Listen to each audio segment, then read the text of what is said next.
دیکھیں، کوئٹہ شہر کے نام کے حوالے سے روایت یہ رہی ہے کہ اس کو شال کہتے ہیں، چادر کو. تو یہ رہا کہ یہاں کے مقامی حکمران جو تھے ان کو افغانستان کے جو ماضی میں کہ صدیوں پہلے بادشاہ نے اپنی بیٹی شہزادی کے نکاح میں دیا تو دوپٹے کے طور پر، شال کے طور پر یہ دیا، تو اس کا نام شال کوٹ رکھا گیا اس وادی کا. اس وقت شہر نہیں تھا.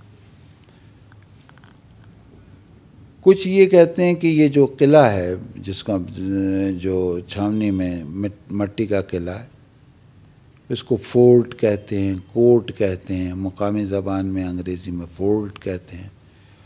کچھ کا خیال یہ ہے کہ یہ لفظ بگڑ کر جو ہے وہ ہوا، کیونکہ اس کے بارے میں بھی کچھ کہانیاں ہیں کہ حضرت سلیمان جب یہاں سے گزرے، آپ کو معلوم ہے جوب میں تخت سلیمان ہے اور یہ کوہ سلیمان، اور یہ تو کہتے ہیں انہوں نے کہا کہ ایک مٹی مٹھی اپنے جنوں کو جو لشکر میں تھے وہ یہاں ڈالیں، تو وہ ہوا اور پھر اس کے اندر یہ قلعہ بنا اور وغیرہ.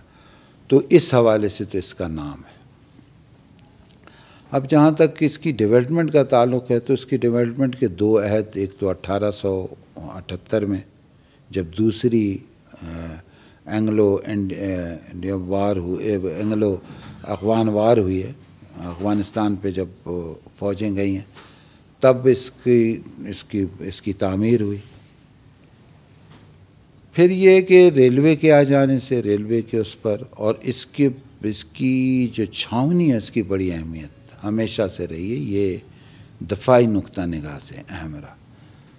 تو اس وقت جب 1878 میں اس میں جو عمارتیں بنائے گئیں، ٹاؤن ہال بنایا گیا، AGG یعنی ایڈجنٹ ٹو دی گورنر کا جو ریزیڈنس جو آج کل گورنر ہاؤس ہے یہ بنایا گیا، اس کے ساتھ ہی اس کا دفتر بنایا گیا، اور اس طرح کی GPO آفس وغیرہ. یہ بڑی خوبصورت عمارتیں تھیں اس زمانے کی. اس کی سڑکیں جو بنائی گئیں، یہاں پہ Quetta club, railway station Quetta کا اب بھی بڑا لاجواب خوبصورت بنا، اس زمانے میں بھی بڑی اچھی تھی. DS آفس کوئٹہ اس زمانے میں بڑا اچھا تھا. بعد میں بھی آج بھی اگر آپ اس کی بلڈنگ کو دیکھیں تو پرانی دوبارہ جو بنے، پھر 1935 کے زلزلے کے بعد اس کی تعمیر ہے. وہ تو یہ زلزلہ بنیاد بنا 1937 کے بلڈنگ کوڈ کا. واضح رہے کہ 1937 کے بعد ہمارے پاس جو بلڈنگ کوڈ آیا وہ 2007 کا آیا، کیونکہ 2005 میں وہاں کشمیر میں اور اکتوبر میں KPP کے علاقے میں زلزلہ آیا تھا.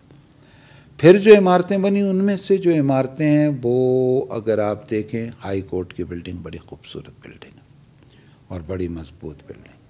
اس کے بالکل سامنے بلوچستان صوبائی اسمبلی کی بلڈنگ ہے، جو بلوچی میں گدان کہلاتا ہے، وہ خیمہ جو ہوتا ہے اس کو سامنے مد نظر رکھتے ہوئے اس کو ڈیزائن کیا گیا.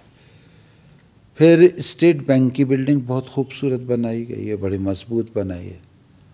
پھر آپ یہ دیکھیں اس کے ساتھ ہی ایک اور بینک ہے، اس کی بلڈنگ بنائی گئی ہے. یہ جو فضائیہ کے صوبائی ہیڈ کوارٹر کا آفس ہے وہ بلڈنگ بہت خوبصورت ہے. بہت سارے پلازے ایسے بنے ہیں ریسنٹلی، وہ بہت اچھے، اور اس کی ڈیزائننگ بڑی اچھی ہے. وزیر اعلیٰ ہاؤس بعد میں بنا ہے. صوبہ جب بنا ہے یہ 1970 کے بعد 72 میں، تو جو چیف سیکرٹری اور سیکرٹریز کے جو بعض مکانات ہیں وہ اچھے بنے ہیں. صوبائی سطح کے اوپر وہ ایک آفیسر کلب بنایا گیا، وہ اچھا ہے. اسی طرح ریلوے اسٹیشن بہت خوبصورت ہے. یہ وہ عمارتیں ہیں جو اور پرائیویٹ سیکٹر میں یہ ہمارا جو تعمیر نو کالج جس میں ہم بیٹھے، رفاہی فلاحی ادارہ ہے، یہ ہے. یونیورسٹیوں کی عمارتیں بڑی اچھی ہیں. بیوٹم یونیورسٹی، بلوچستان یونیورسٹی، یہ واقعی بہت خوبصورت عمارتیں، اور یہ حقیقی ڈیولپمنٹ ہے. لیکن مجموعی طور کے اوپر جو پرائیویٹ سیکٹر میں ہم دیکھتے ہیں تو وہ بے ہنگم سی، اس کو اندر اندرون شہر خصوصاً جیسے میزان چوک پر آپ چلے جائیں یا اندر جو مارکیٹیں وغیرہ بنی ہوئی ہیں یہ کوئی یہ تباہی کا منہ بولتا ثبوت ہے۔